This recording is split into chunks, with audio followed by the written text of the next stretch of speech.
50 combien? 52 dimanches dans l'année. 52 dimanches. Ça veut dire que ça fait 52 fois qu'on s'est vu durant l'année. Ah, qu'est-ce que ça veut dire alors? Ah, il y a des absences. Donc les fois où vous n'étiez pas là, on ne s'est pas vu. Les fois où j'étais pas là aussi, on ne s'est pas vu. Mais il y a eu 52 dimanches où vous avez eu des messages ici. Il n'y a pas eu un dimanche où il n'y a pas eu de message ici. On est d'accord? Donc nous avons eu tous et chacun 52 messages au cours de janvier jusqu'à décembre 2024. N'est-ce pas? Et, hein? Ouais, c'est ça. Donc souvent je me dis, quelle grâce, quel privilège. Dieu m'a donné 52 messages au cours de 2024. Donc c'est une grâce. Parce que chaque dimanche, en tout cas, que je sois là ou que je sois ailleurs, Dieu passe par des hommes. Et quand je dis message, c'est vrai, il y a la prédication, mais aussi les présidentes et les présidents de culte qui, pendant la présidence, vont vous donner des versets, des encouragements, des avertissements, parce que la parole de Dieu est là aussi pour nous avertir, hein, pas juste pour nous encourager, des exhortations. Et c'est vrai que à la fin de l'année, souvent ce qui m'intéresse, c'est mais qu'est-ce que j'ai fait de tout ça en fait? Ça fait beaucoup quand même. Ça fait 52 messages, les exhortations. Qu'est-ce que j'en ai fait? En fait, c'est une question qui ne doit pas être une question pour nous. Ce n'est pas une question piège. C'est une question pour réaliser la bénédiction au cours de l'année que Dieu a été pour nous. Parce que toutes ces 52 fois où j'ai entendu des messages, d'une certaine façon, avec certitude, Dieu les a utilisés dans ma vie. Dieu les a utilisés dans ma vie. Il y a eu toujours un bout, un morceau, une partie du message qui m'a été utile au cours de la semaine ou plus tard. Donc c'est une vraie bénédiction d'avoir cette opportunité d'être constamment comme ça, baigné dans la présence de Dieu, dans la parole de Dieu. Mais rassurons-nous que nous en faisons bon usage. Parce que quand Dieu mobilise des hommes, des femmes, des jeunes, des moins jeunes, toute une assemblée pour que chaque dimanche il y ait un culte, c'est un investissement. Hein? Et c'est Dieu qui le fait au travers de ces hommes et ces femmes-là. Et notre façon d'être reconnaissant à Dieu, c'est de gérer bien cet investissement, n'est-ce pas? Souvenez de la parabole des talents. Hein? La parabole des talents, c'est une parabole que Jésus donne. Il dit qu'un maître a donné différentes quantités d'argent à ses serviteurs. Et il est parti en voyage en leur disant, voilà, prenez soin, faites-en bon usage. Hein? Et puis il y en a deux qui ont fait bon usage, et puis il y en a un qui a dit, bon, mon maître, franchement, c'est quelqu'un de terrible, et pour ne pas que je tombe sur sa colère, le risque que je vais prendre pour investir cet argent et le perdre, je préfère ne pas prendre de risque. Je vais conserver ce qu'il m'a donné exactement comme il m'a donné. Comme ça, à son retour, je lui dis exactement, voici ce que tu m'as donné, je n'ai perdu rien du tout. Et le maître lui a reproché cela. Le maître lui a reproché cela parce que le maître lui a dit, j'aurais mieux voulu que tu prennes des risques parce que ça m'aurait montré que tu prends des risques pour moi, pour mon affaire. Mais là, tu as mis quelque part où ça n'a même pas produit d'intérêt. Tu aurais au moins pu mettre quelque part où il y a au moins 0,0 intérêt sur l'épargne que tu as fait. Mais en plus, ce n'est pas ça que le maître dit. Le maître dit, ce qui me fait mal, c'est que tu dis que je suis un maître sévère et dur, qui moissonne là où il n'a pas récolté. Donc, je suis un voleur, en fait. Parce que qui moissonne là où il n'a pas récolté? C'est un voleur. C'est ça. Et c'est ça qui a fait mal à son maître. Et souvent, quand nous parlons de récompense, quand nous parlons de courir le bon combat, quand nous parlons de remporter le prix, on ne regarde pas qui est Dieu, on regarde comme c'est un Dieu qui est là pour récompenser les meilleurs élèves de la classe. Ou pour punir les mauvais élèves. Et on voit Dieu de façon binaire, soit il bénit, soit il punit. Alors que ce n'est pas ça que Dieu veut. Il nous a créés à son image, et ce qu'il veut, c'est que chacun de nous, en grandissant, ressemble un peu plus à son image. C'est ça le but avec Dieu. Que nous ressemblions chaque année qui passe, chaque semaine qui passe, chaque mois qui passe, un peu plus à l'image de notre Père céleste. Et j'aimerais que nous puissions méditer sur un texte où l'apôtre Paul, justement, parle de cette façon qu'il a de considérer sa course avec Dieu. Courez de manière à remporter le prix. Courez de manière à remporter le prix. C'est intéressant parce que c'est un texte dans l'Épître aux Corinthiens et j'en ai déjà parlé le message, je pense, du 22 ou au moins du 1er décembre où j'ai fait allusion au chapitre 1 où l'apôtre Paul disait « Prenez garde à la façon dont vous construisez votre vie chrétienne. » Il dit les fondements, Dieu les a posés. Le salut est gratuit. Il dit si tu reconnais que tu es pécheur, que tu es pécheresse, c'est que tu ne peux pas te sauver toi-même et que tu dis secours, secours Seigneur Jésus, viens me sauver, Dieu te l'accorde gratuitement. L'Épître aux Éphésiens dit car le salut, c'est un don de Dieu. C'est la grâce de Dieu que nous recevons au moyen de la foi. Ce n'est pas l'œuvre d'aucun de nous pour qu'aucun de nous ne puisse se vanter ni se taper la poitrine. Moi, je me suis sauvé tout seul. Il dit non.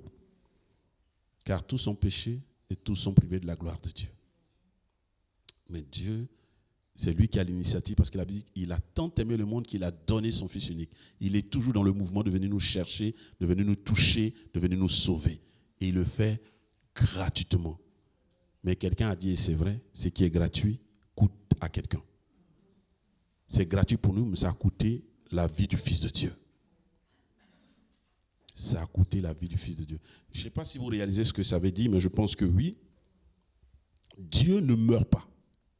C'est la définition d'un Dieu. Un Dieu, c'est un être qui ne meurt pas, par définition. Or, le nôtre, il a même pris le risque de mourir à cause de nous.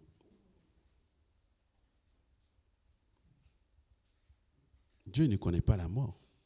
La mort est une conséquence du péché. Mais Dieu ne connaît pas la mort. Mais il a vécu l'expérience de la mort à cause de nous. Donc quand on dit Jésus s'est fait homme, c'est pas juste qu'il était gentil, il voulait se faire homme. C'est-à-dire qu'il a pris toute notre condition qui était misérable pour nous restaurer. Il est descendu dans ce qu'il n'apprécie pas du tout. C'est-à-dire, quand il nous a créé bon, n'est-ce pas? Mais le péché nous a rendus mauvais. Et malgré ça, il est venu comme l'un d'entre nous. Il n'est pas venu avant le péché originel, il est venu après le péché originel. Donc, il a été souillé de par la souillure d'être un être humain. Mais la Bible dit qu'il n'a pas péché. C'est pour ça qu'il était angoissé à Gethsémani. C'est un homme et c'est en même temps Dieu. Tout homme, à moins qu'il ait confiance dans son salut, appréhende un peu la mort.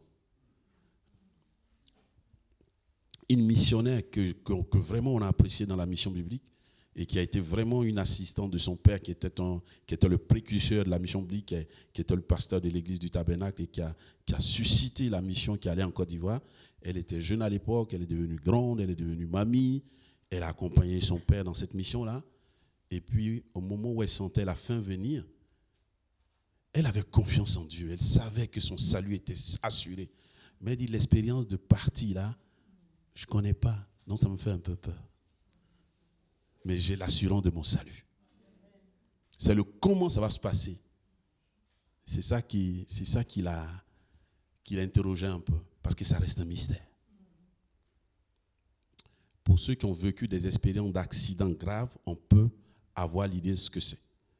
Moi, j'ai vécu un accident grave dans lequel il y a eu 5 morts. Et je peux vous assurer que ça se passe en une fraction de seconde. C'est-à-dire quand l'autobus tombait, en une fraction de seconde, tout est devenu comme noir. Vous êtes dans un trou noir. Et puis en une fraction de seconde, je suis revenu à moi, mais j'étais couché sur le côté blessé. Donc il y a une fraction de seconde où vous ne savez pas ce qui s'est passé entre le moment du choc et le moment où vous revenez à vous-même. Je crois que c'est ça la mort. Il y a une fraction de seconde. Et puis tu te retrouves quelque part. Moi, je me suis retrouvé encore de ce côté-ci. Et je n'étais pas sauvé à l'époque. Et c'est là que le Seigneur m'a dit, attention Serge. Et c'est les mois qui ont suivi que le Seigneur est venu me rencontrer et qu'il m'a donné le salut éternel. Amen. Donc j'ai échappé à ça. J'ai échappé à ça. J'ai échappé à ça quelques mois après. Oui, Georges.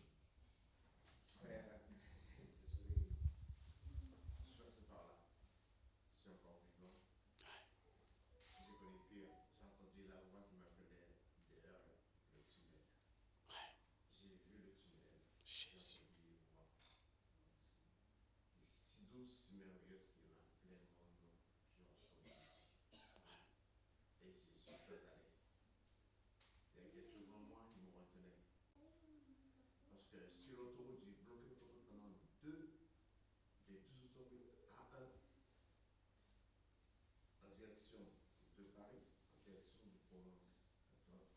Hmm.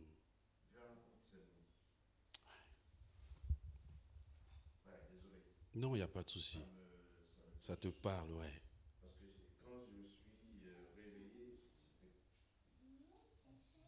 Ensemble. Ouais. Hmm.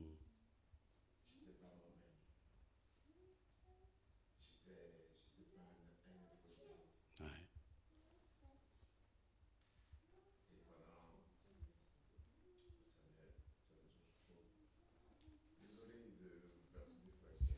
C'est le témoignage. C'est le témoignage. Nous sommes dans un culte de témoignage ce matin, frère. Amen. Amen.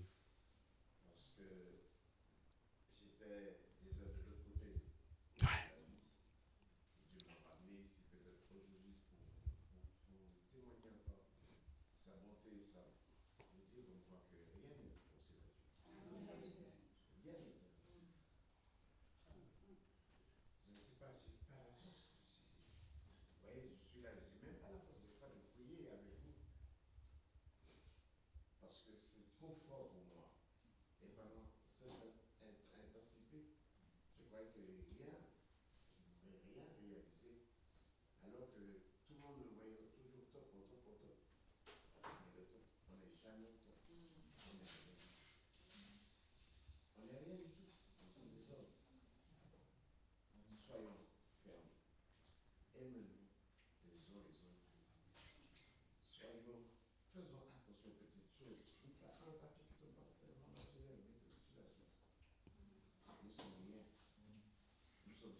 Amen. Merci, Georges. Dieu te bénisse, mon frère. C'est la grâce de Dieu qui nous touche, les bien-aimés. On n'est pas là juste parce qu'on est des religieux. Non, on est là dans quelque chose qui nous dépasse. Le Dieu dont nous parlons, il est vivant, il est réel, il existe, il parle aux hommes de toute tribu, de toute langue, de tout continent, de toute nation, de toute couleur. Il parle partout. Dans tous les temps, dans tous les siècles. Même les siècles à venir, jusqu'au retour de Jésus, il se révélera toujours. Et c'est pour cela que ce texte est important ce matin. Je veux lire avec vous 1 Corinthiens chapitre 9, verset 22 au verset 27.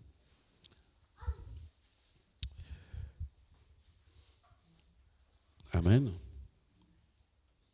Dans mes relations avec les chrétiens mal affermis dans la foi, je vis comme l'un d'entre eux, afin de les gagner.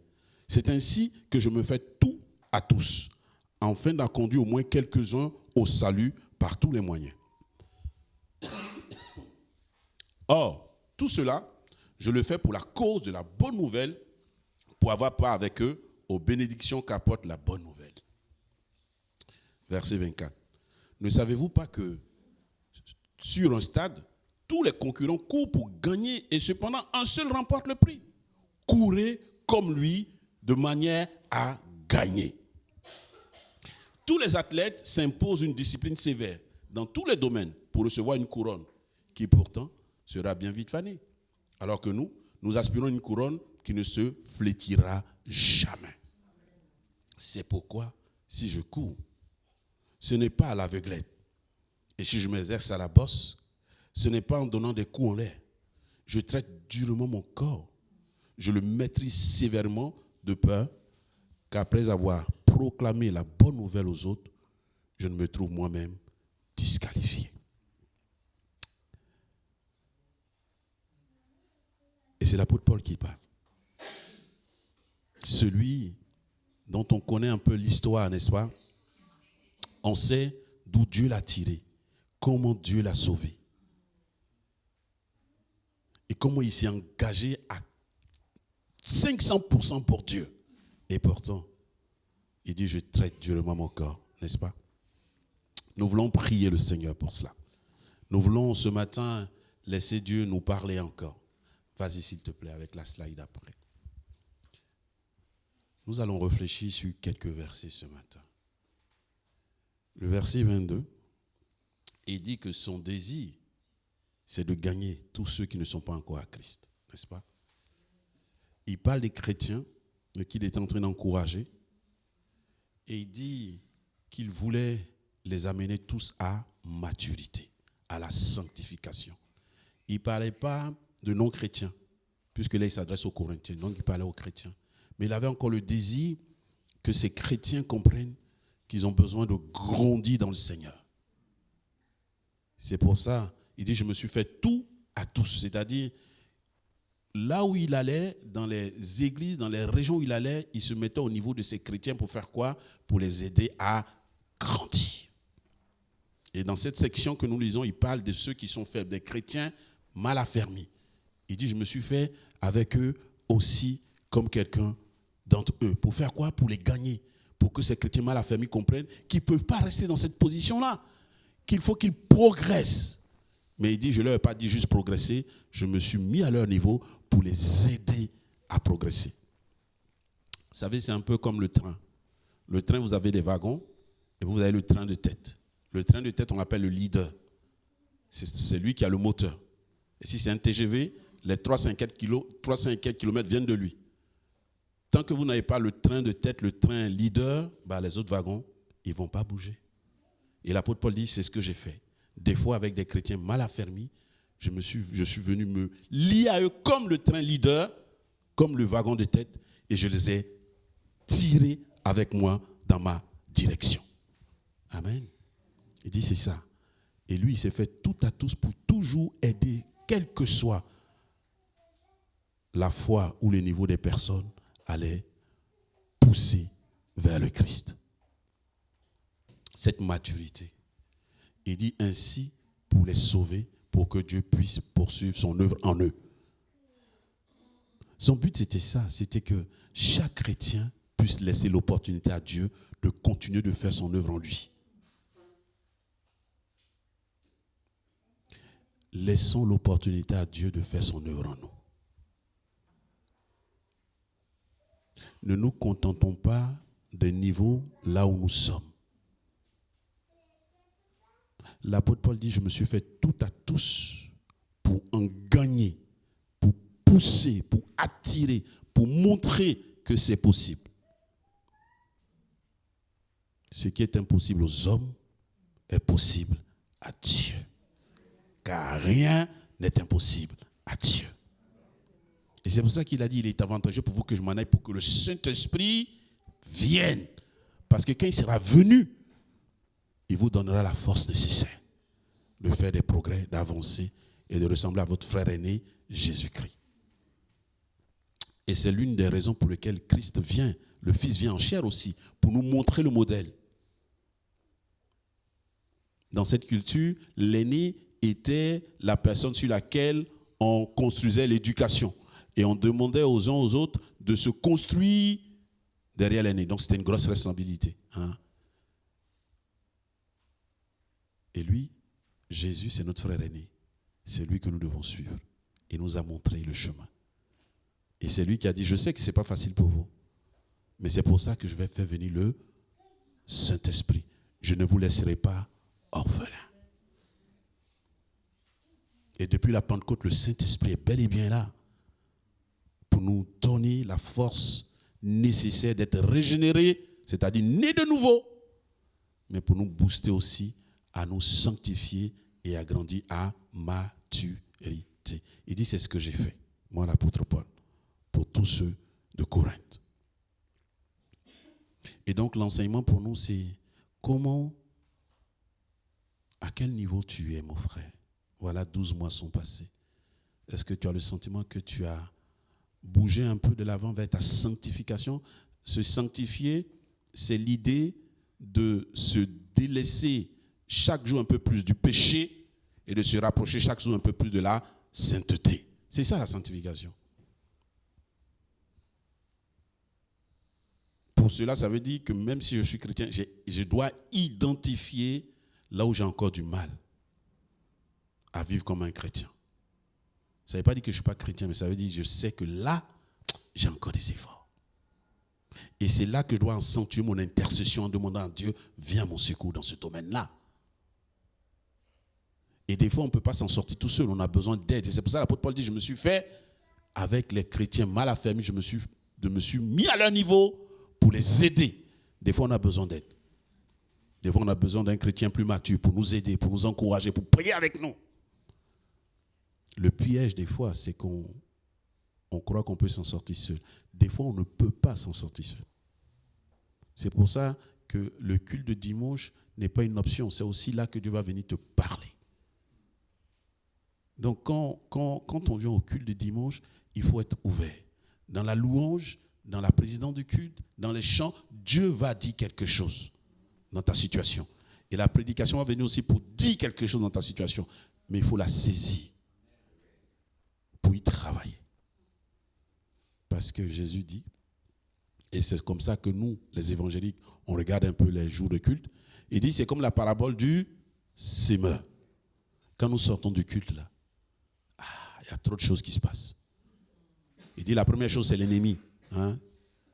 Comme l'oiseau qui vient pour picorer les graines. Il dit c'est l'ennemi. Le premier qui vient, c'est l'ennemi qui va vouloir enlever tout ce que tu as appris, tout ce que tu as entendu. Oh, ben, c'était pas pour toi, c'était pour l'autre. Ouais, ben, c'est toujours les mêmes choses, ça ne t'a pas apporté grand-chose. Voilà. Vis ta vie, il n'y a rien de nouveau sous le soleil. Voilà. C'était un culte comme les autres. Pouf, tu balances tout ce que... et tu passes à autre chose. Et dit l'autre chose, c'est les épreuves de la vie. Parce que le lundi vient vite, n'est-ce pas? Le lundi vient dans à peine 18 heures, là. OK? Et ça te rattrape. Les épreuves professionnelles de la famille, ça étouffe. Mais si je dis sur les plaisirs aussi étouffent. C'est-à-dire, là, c'est le 30 qui vient, le 31, la joie. Et la joie fait que on ne prend pas le temps de cogiter sur ce qu'on a entendu ce dimanche. Il dit toutes ces choses-là, malheureusement, elles sont dans l'environnement du chrétien. Mais il dit la bonne terre, c'est celui qui dit, je ne suis pas venu dimanche pour rien. Quel que soit ce qui s'est passé, il y a eu quelque chose pour moi. Soit dans la louange, soit dans la présidence de culte, soit dans les témoignages, soit dans les prières des frères et sœurs, soit dans la prédication, il y a eu quelque chose pour moi. Ce quelque chose-là, je veux le retenir pour qu'il m'aide à grandir. On ne peut pas aller à l'école comme nous avons été à l'école chaque semaine et ne pas apprendre quelque chose de nouveau. C'est ce qu'on dit à nos enfants. Mais t'es parti, t'as appris quoi? Puis l'enfant, il se plante un peu. T'as rien appris. Non, t'as appris quelque chose. Mais nous, des fois, 52 dimanches passent. Ne faisons pas comme si on n'a rien appris, les bien-aimés. Ça doit nous faire progresser. L'apôtre Paul dit, je me suis fait pour faire progresser cela. Progresse. Si tu as besoin d'aide, demande de l'aide. Moi, je suis reconnaissant à tous les leaders qui m'ont été là à un moment donné pour ma vie, pour m'aider. Très tôt, j'ai aimé l'église très tôt parce que, je ne sais pas pourquoi, mais très tôt, j'ai compris que c'était avec l'église que j'allais grandir. Avec les réunions du soir, les réunions du dimanche. Et ça m'est resté jusqu'à ce que je devienne pasteur. Et j'ai dit aux gens, ce n'est pas quand je suis devenu pasteur que j'ai aimé l'église. J'aimais l'église avant de devenir pasteur. Parce que j'ai compris que c'était là que je pouvais être enrichi et pas être seul dans ma foi. Et Dieu me l'a bien donné. Vous savez, l'église, c'est des femmes et des hommes qui ont leur caractère. Mais ça reste l'église de Dieu vivant. Amen. Slide après. Verset 23. Là aussi, il va nous dire quelque chose de très remarquable. Paul faisait son ministère d'apôtre de bon cœur, n'est-ce pas? De manière à pouvoir annoncer l'évangile au plus grand nombre de personnes possible. Et d'avoir par cette bénédiction. Vous savez,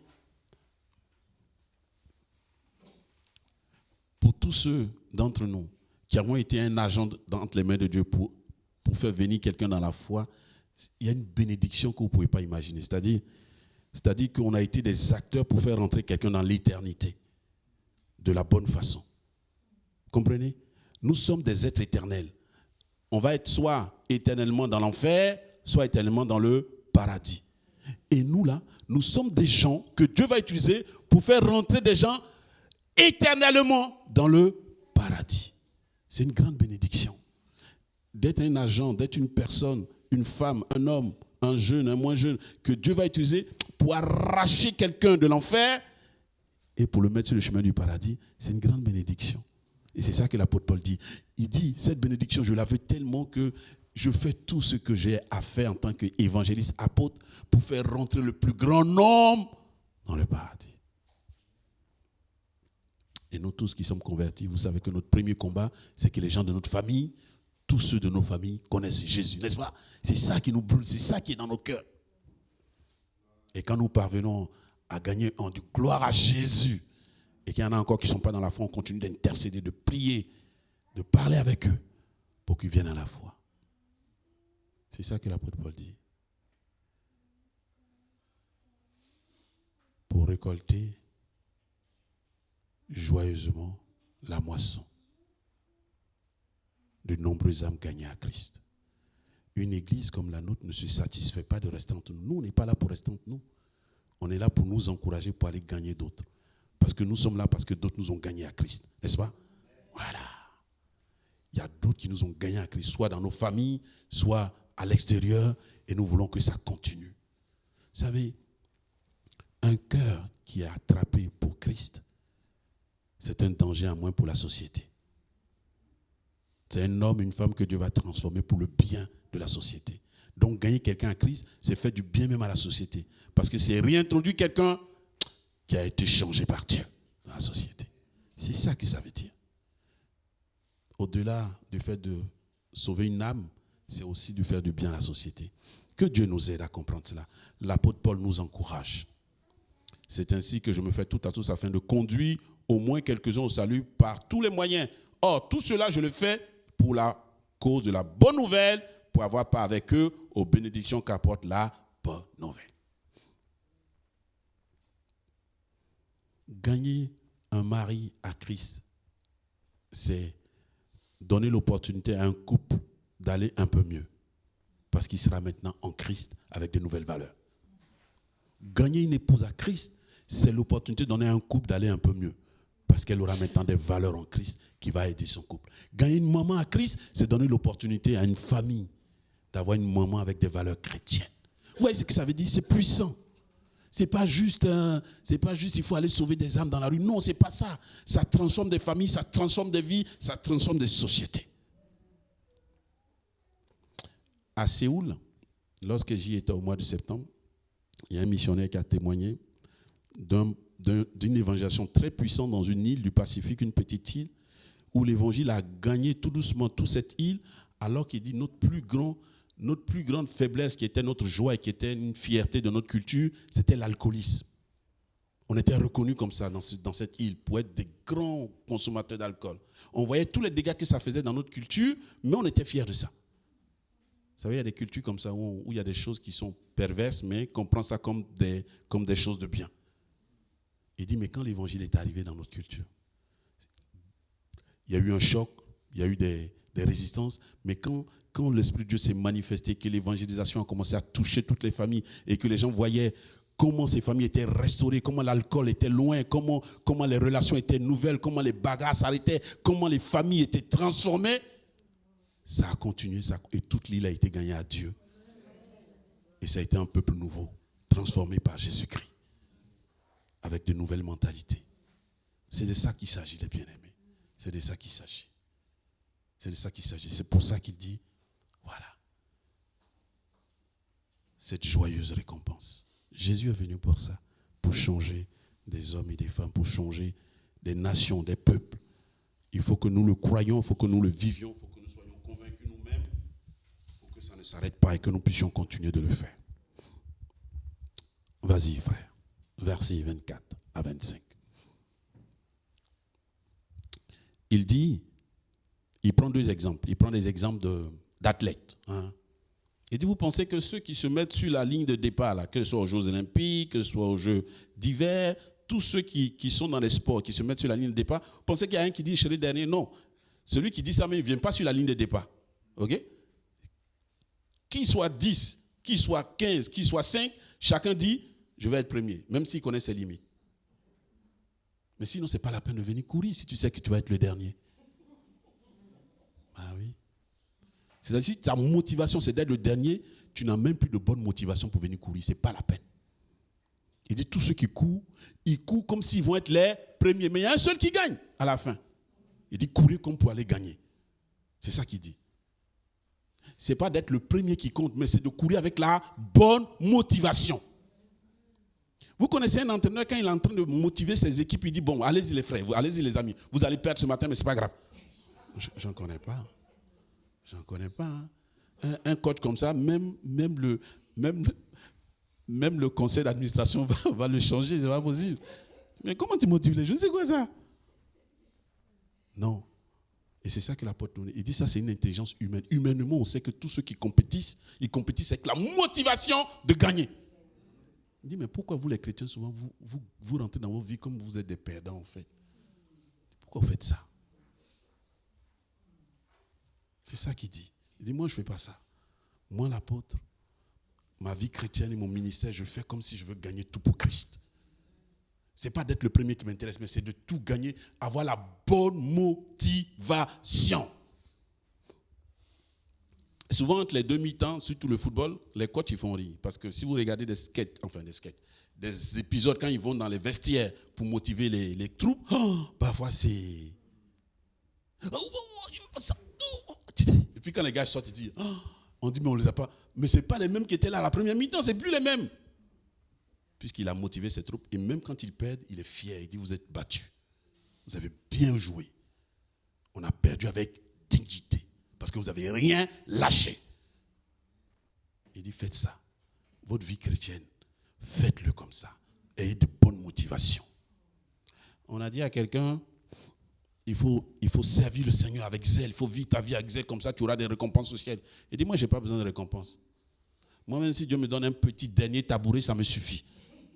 Ça, c'est une mauvaise motivation. Ça veut dire que c'est quelqu'un qui ne va pas faire de progrès dans sa vie. Il n'est pas motivé du tout. Ce n'est pas bon pour lui-même. Et l'ennemi va s'en servir beaucoup dans sa vie, malheureusement pour lui.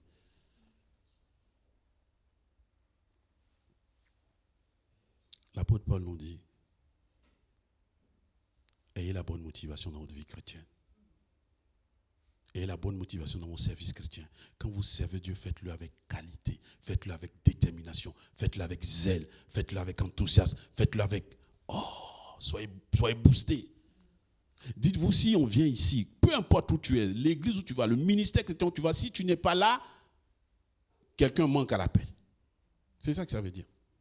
Mais si tu es là, tu apportes un plus. Et ce plus-là fait le bien pour la gloire de ton Dieu.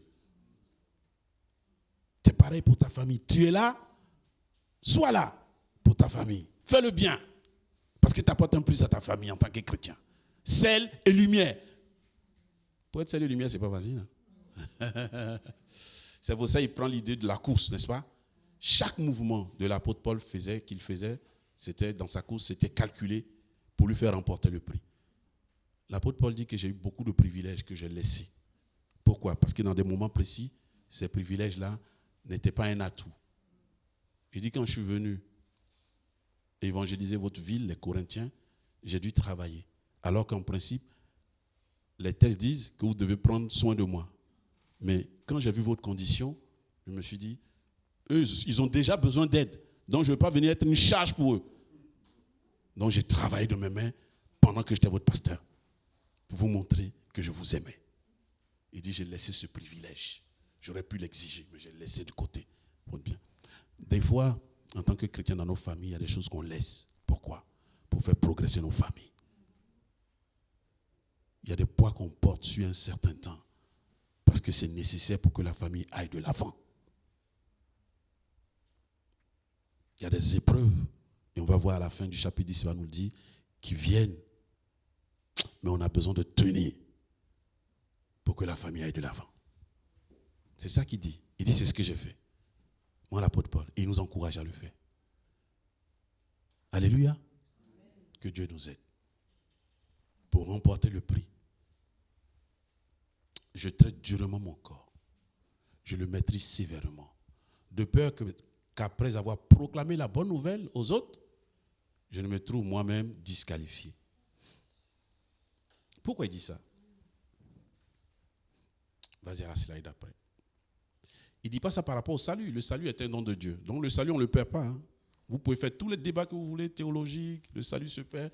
Le salut ne se perd pas. Parce que comme ce n'est pas par nos œuvres que nous l'acquérons, on ne peut pas le perdre aussi par nos œuvres. Logiquement, on dit que le salut est un don de Dieu. C'est la grâce de Dieu. Donc c'est lui qui nous donne. S'il nous donne, on ne peut pas perdre. Mais si tu ne l'as pas, c'est-à-dire que tu ne peux pas perdre ce que tu n'as pas. Donc tu peux t'illusionner que tu l'as, mais en fait tu ne l'avais pas.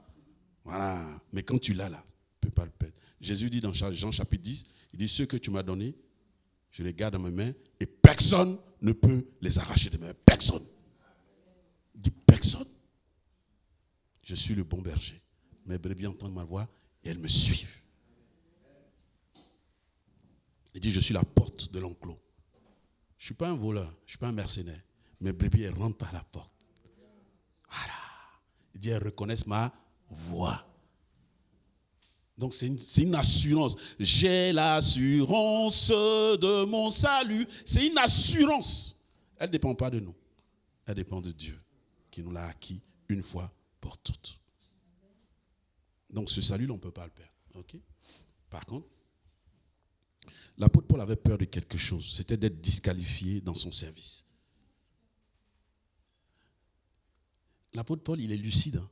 Le Dieu dont nous parlons, c'est un Dieu de grâce, mais c'est un Dieu juste. Hein? C'est-à-dire, il dit qu'il ne prend pas l'innocent pour coupable, ni le coupable pour innocent. Voilà. Et l'apôtre Paul, dans le chapitre 10, il va nous montrer comment Dieu a agi dans le passé. Au chapitre 10, il dit, je vous dis pourquoi je vous dis ça. Il dit au chapitre 10, il explique. Il dit, dans le passé, quand Dieu a sorti Israël de l'Égypte, donc de l'esclavage, et qu'il était en train de les amener vers la terre promise, qu'est-ce qui s'est passé? Il dit, ils ont crié pendant quoi? Pendant 4 siècles. Viens à notre secours, viens à notre secours, viens à notre secours. Et il est venu avec Moïse. Mais là, quand il a commencé à les faire sortir, pendant qu'ils allaient sur la terre promise, ils ont commencé à avoir des attitudes, des paroles, des comportements qui ont choqué le Seigneur. Ils sont dans le désert, et puis Dieu fait des miracles, et chaque jour, ils ont la manne. La manne, c'est un genre de pain, En tout cas, c'est un aliment complet. Quand tu manges ça, tu n'as plus besoin, tu as tous les nutriments pour la journée. OK? C'est comme on appelle ça les paquetages des militaires. Hein, les paquetages des militaires, c'est toujours des choses secs, mais il suffit qu'ils en mangent la portion du jour, ils sont bien pour toute la journée. Comme ça, ils n'ont pas besoin d'apporter de gros trucs, mais juste, et c'était un peu ça. Et puis, ils ont commencé à dire, ouais, mais quand même, on mange ça seulement, on ne mange même plus de viande, il n'y a pas de petits oignons, il n'y a rien, c'est tout ce truc-là. Dieu dit, ok. Dieu, il est bien, hein? Honnêtement. Il dit, c'est pas grave. D'accord. Il fait tomber la viande. Il change les vents. Donc, vous savez, les oiseaux migrateurs, il y a des moments où ils volent vraiment en troupe. Et Dieu veut changer le cours de leur vent et ça fait que ça tombe sur le camp des Israélites. Et ils ont à manger Et là, maintenant, ils ont dit, non, mais c'est pas possible, c'est trop là. Moi, ça finit pas, ça pourrit, tout ça. Il dit, mais qu'est-ce que vous voulez au juste? Et ils ont commencé à dire, même en Égypte, on était mieux. Même en Égypte, on était mieux. Et là, le Seigneur, c'est Moïse, c'est pour ça qu'on dit Moïse là, il parlait vis-à-vis avec Dieu. C'est Moïse qui allait intercéder. Moïse dit, pardon, il ne faut pas les détruire. Parce qu'on va dire que tu les as fait sortir pour venir les tuer au désert. Ça va gâter ton nom. Et Moïse dit, si c'est ça là, moi, je préfère que tu déchires mon nom du livre de vie, mais que tu les mettes en sécurité. Il dit Moïse, c'est à cause de toi. C'est ça que l'apôtre Paul dit. Faites attention, le Dieu dont nous parlons, c'est un Dieu de grâce, mais c'est un Dieu juste aussi. Et que des fois, nos comportements, nos façons de vivre, nos vies chrétiennes, nous disqualifient. Et nous ne sommes même pas conscients que nous sommes en train d'être disqualifiés, parce que nous sommes convaincus que nous sommes dans le vrai. Ça nous disqualifie. Il dit, moi, l'apôtre Paul, j'ai peur de ça. À cause de ça, je traite sévèrement mon corps pour ne pas être disqualifié. Pas à cause de mon salut, mais à cause du fait que je veux que la gloire revienne toujours à Dieu dans tout mon parcours de vie. Amen. C'est de ça qu'il parle. Il dit, j'ai peur d'être disqualifié. Et il va dire dans cette même épître, vous qui êtes debout, prenez garde à ne pas tomber. Ça veut dire, sois humble. Ne dis pas que t'es arrivé. Et c'est ça que l'apôtre Paul dit. Il dit, je fais une chose, je fixe. Et je continue à courir. Je ne dis pas, ce que j'ai fait, c'est bien. 2024, c'est super. Non. Il dit, merci Seigneur parce que j'ai fini 2024 avec la foi et j'ai progressé d'un pas. Mais l'année prochaine, je veux encore progresser d'un autre pas. Je fixe mes regards et j'avance. Je continue à courir. C'est ça qu'il dit. Il dit, si je fais ça, je ne vais pas être disqualifié parce que je prends soin d'avancer dans les marches avec Dieu. Ça veut dire quoi? Ça veut dire que dans toutes les étapes de nos vies, il nous faut à un moment donné évaluer. Lui, il fait ça parce qu'il a évalué avec les Corinthiens où il en est. Évalue ta propre vie. Entre la fin, le 31 décembre 2023 et le 29 décembre 2024, dans ta vie personnelle, dans ta relation avec Dieu, est-ce que tu as progressé, mon frère? Est-ce que tu as progressé, ma soeur? Est-ce que Dieu est devenu encore plus cher dans ton cœur qu'il y a un an? Est-ce que ta vie chrétienne a encore un peu plus de dimension qu'il y a un an?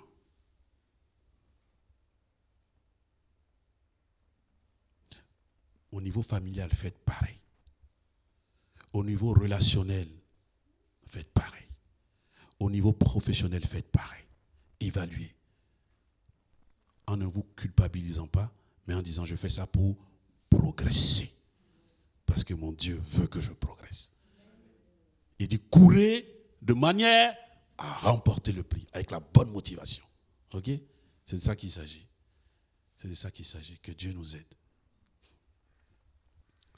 1 Corinthiens 10, et c'est ça qu'il dit, ce que je viens de dire tout à l'heure. Il dit, en parlant des Israélites et de ce qu'il a dit par rapport à l'Exode, il dit, Dieu nous a donné ça pourquoi? Pour que ce soit des exemples pour nous, afin que nous n'ayons pas de mauvais désirs comme ils en ont eu. Ne devenez pas idolâtres, comme certains d'entre eux. Ainsi qu'il est écrit, le peuple s'assit pour manger et pour boire, puis ils se levaient pour s'amuser. Ne nous livrons pas à l'inconduite sexuelle, comme certains d'entre eux s'y livraient. Il en tomba 23 000 en un seul jour. Ne provoquons pas le Christ, comme certains d'entre eux le firent. Les serpents les fit disparaître. Ne maugrez pas, comme certains d'entre eux maugréèrent. Le destructeur les fit disparaître. Or, tout cela leur est arrivé à titre d'exemple et a été écrit pour nous avertir. Nous, sur qui la fin des temps est arrivée. Ainsi donc, que celui qui pense être debout prenne garde de tomber. Amen. Ça veut dire, sois vigilant, veille sur ta vie, progresse. Ne te satisfais pas de ce que tu as déjà fait. C'est déjà bien, mais progresse. Progresse. Progresse. Les épreuves, et c'est ça qu'il va dire par la suite, les épreuves ont tendance à nous retenir. Les épreuves ont tendance à nous faire tirer des 4 fers, de tirer le frein. Et là, c'est bon, je ne veux plus avancer. On le dit soit consciemment, on le dit aussi des fois inconsciemment. Parce que des fois, il y a des épreuves qui nous paraissent trop dures. Et c'est là qu'il va terminer cette session. Il va dire, aucune épreuve ne vous est survenue qui n'ait été humaine. Aucune épreuve ne vous est survenue qui n'ait été humaine.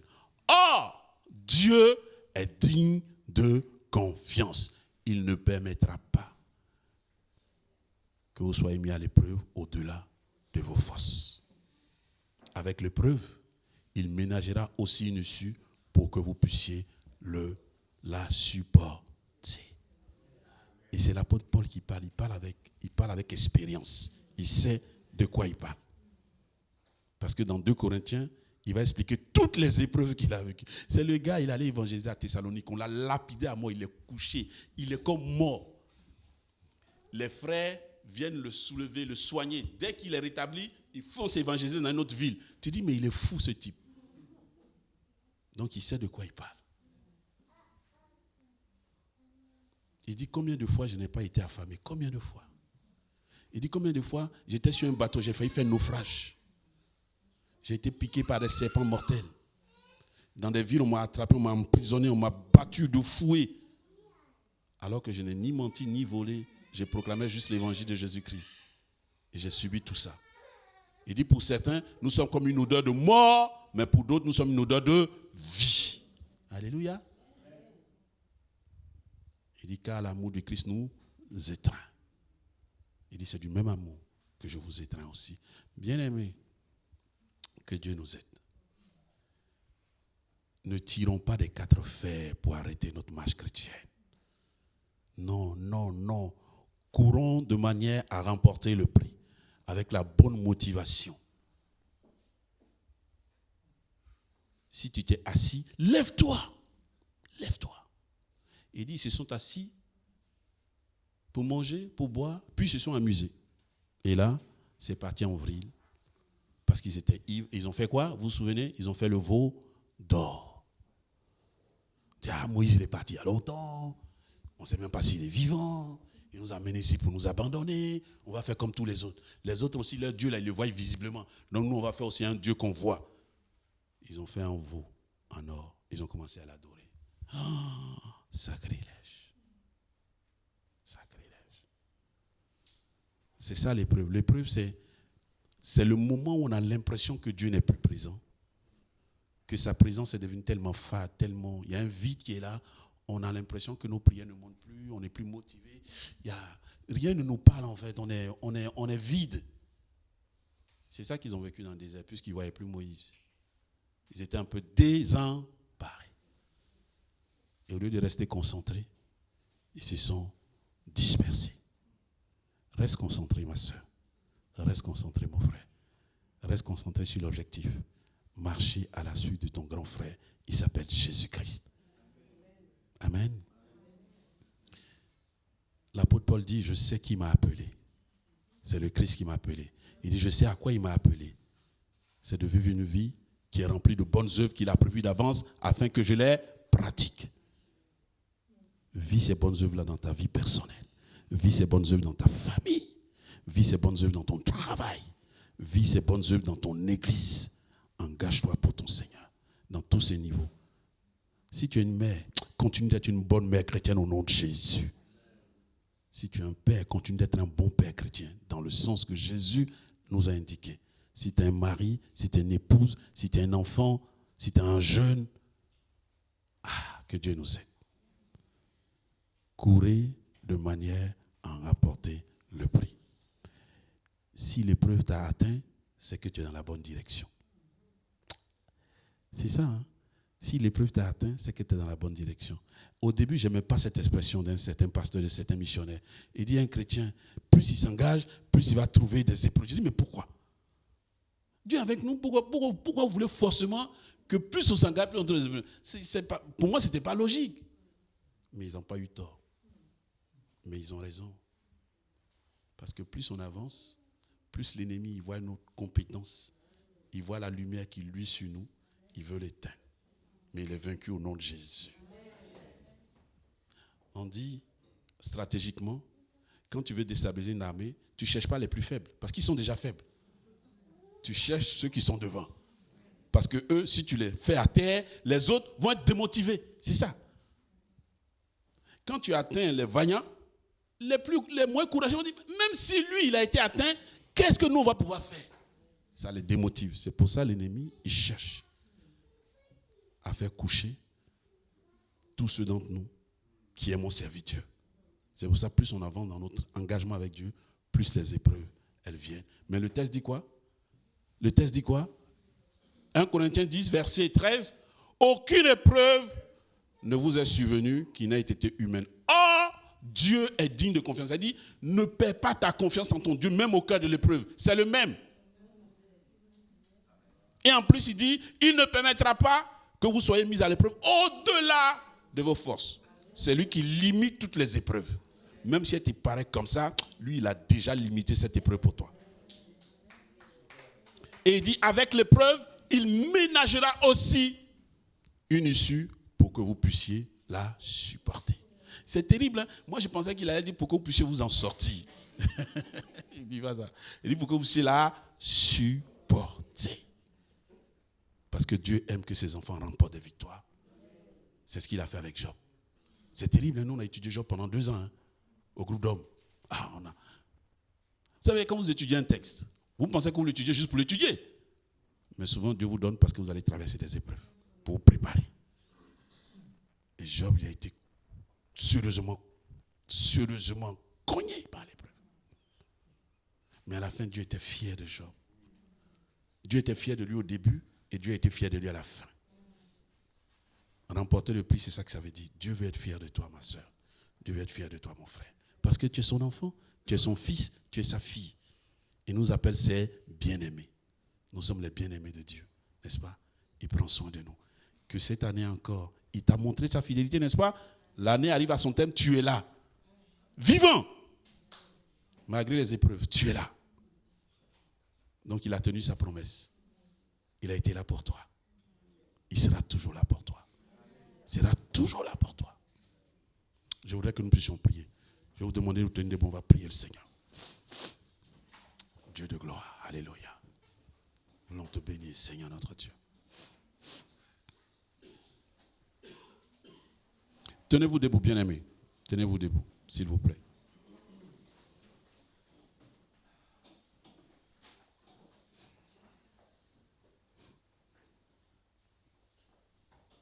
Et je vais inviter 2 personnes avec moi pour prier avec nous. Je vais inviter Julie Copette à venir prier avec nous. Ma soeur Julie, viens prier avec nous. C'est toi, Julie. Viens prier avec nous. Viens prier avec nous. Au nom de Jésus. Et je vais inviter aussi Eric Messois à venir prier avec nous.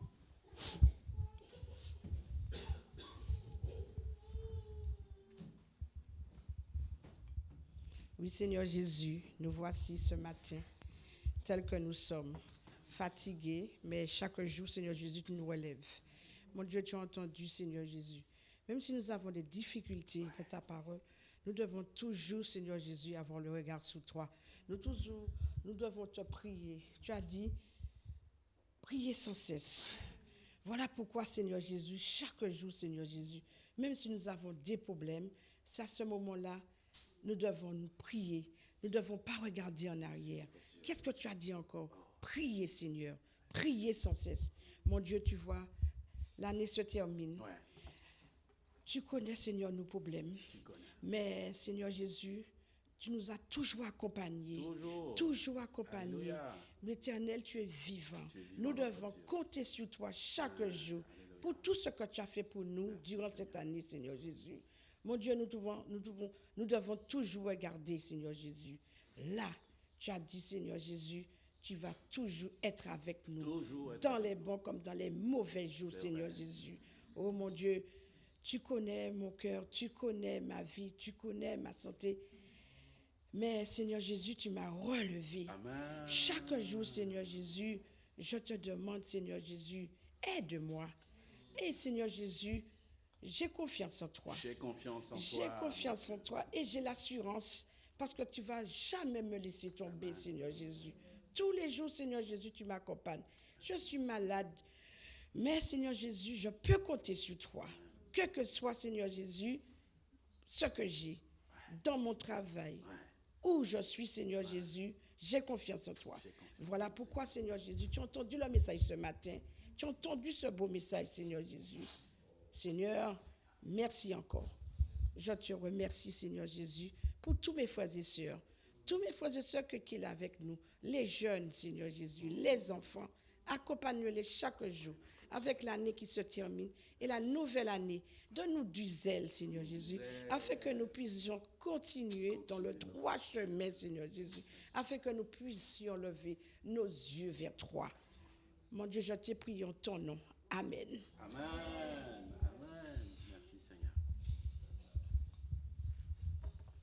Oui, Éternel, notre Dieu, nous voulons te bénir, vraiment te bénir parce que, Seigneur, tu nous as conviés dans ta maison ce matin. Et comme le pasteur l'a dit, durant chaque dimanche, tu as parlé. Et aujourd'hui encore, Seigneur, tu nous as vraiment parlé. Tu as parlé dans le cœur de chacun d'entre nous. Nous voulons te remercier pour tous les témoignages qui ont été faits aujourd'hui, Seigneur. Ces témoignages qui encouragent ceux qui en ont besoin. Et je suis persuadé, Seigneur, que parmi tous ces témoignages, il y en a qui ont été touchés et tu as fait du bien à leur âme. Alors, Seigneur, nous voulons te remercier. Te remercier vraiment pour ce culte d'adoration, Seigneur, ce culte de louange aussi, Seigneur. Tous les chants qui sont montés vers toi, Seigneur. Nous voulons te dire merci. Merci parce que c'est le dernier dimanche de l'année, Seigneur, et nous sommes là avec toi, Seigneur. Tu nous as bénis, Seigneur. Tu nous as prêté la vie, Seigneur. Tu nous as parlé à travers ton serviteur, Seigneur. Mais comme il l'a si bien dit aussi, Seigneur, que faisons-nous de ce que nous entendons? En espérant, Seigneur, que ce message, nous allons le cogiter, Seigneur, tout au long de cette journée, mais aussi peut-être tout au long de la semaine qui vient, Seigneur. C'est vrai que parfois nous arrêtons la course. Parfois, nous sommes dans l'épreuve. Parfois, nous sommes faibles. Parfois, nous sommes découragés. Découragés même peut-être par nos proches, les plus proches, Seigneur. Mais tu nous rappelles aujourd'hui que nous ne devons pas arrêter la course. Nous devons continuer la course. Nous devons regarder, Seigneur, vers l'arrivée, Seigneur. Parce que, Seigneur, nous sommes déjà sauvés, comme le pasteur l'a dit. Mais nous avons un but, Seigneur. Et le but, c'est de continuer à progresser avec toi jour après jour. Nous voulons remettre, Seigneur, toutes nos épreuves, toutes nos difficultés entre tes mains, Seigneur. Et c'est vrai que, Seigneur, nous devons nous confier en toi, avoir confiance en toi. Nous devons avoir cette ferme assurance, Seigneur, que malgré toutes les difficultés que nous avons traversées, que nous allons traverser, parce que nous aurons encore des épreuves, nous aurons encore des difficultés, Seigneur, que nous puissions toujours compter sur toi. Compter sur toi, parce que, Seigneur, c'est toi-même qui l'as dit, tu seras avec nous jusqu'à la fin du monde. Tu ne nous abandonneras pas, Seigneur. Ton fils David a dit qu'il a été jeune, il a été vieux, et il n'a jamais vu un enfant de Dieu être abandonné. Alors nous voulons vraiment, Seigneur, te bénir vraiment. Te bénir pour ce dimanche, Seigneur. Te bénir parce que nous ne sommes pas venus pour rien, Seigneur. Et je suis persuadé que quand nous allons repartir dans de meilleures conditions que lorsque nous sommes arrivés, Seigneur. Parce que tu as parlé, tu as touché les cœurs, Seigneur. Merci pour ta fidélité, parce que, Seigneur, tu es fidèle. Seigneur, tu es fidèle, tu es fidèle, tu es fidèle. Tu es fidèle, Seigneur. Et même quand nous sommes infidèles, toi, tu restes fidèle. Tout ce que tu dis, tout ce que tu nous promets, Seigneur, ta main l'accomplit, Seigneur. Nous voulons te bénir, nous voulons te glorifier, Seigneur. Nous voulons te dire merci, Seigneur, merci. Merci pour tous tes bienfaits, Seigneur. Merci pour tous tes bienfaits. Tout don parfait, tout don d'excellence, Seigneur, viennent d'en haut, viennent de toi. C'est toi qui es le Père de lumière, Seigneur. Et il n'y a aucun nombre de variations en toi, Seigneur. Tu es le même hier, aujourd'hui, et Seigneur, tu le resteras éternellement parce que tu es Dieu. Tu es le créateur de toutes choses, Seigneur. Et tu aimes ta créature, les hommes. Tu aimes ta créature au-delà de tout ce qu'on peut espérer, on peut croire, Seigneur. Nous voulons te bénir, Seigneur. Nous voulons te louer, Seigneur. Nous voulons te célébrer. Nous t'avons célébré aujourd'hui, Seigneur. Nous voulons te célébrer demain. Nous voulons te célébrer après-demain. Nous voulons te célébrer tout le mois, toute la semaine. Nous voulons te célébrer tous les jours de notre vie, Seigneur. Nous voulons être avec toi, Seigneur, parce que nous avons la bonne part avec toi, Seigneur. Nous voulons te dire gloire à toi, Seigneur. Louange à toi. Que toute la gloire puisse revenir à toi, notre Dieu, notre Père, parce que c'est toi qui en es digne, Seigneur. Loué soit ton nom. Amen. Amen. Merci bien.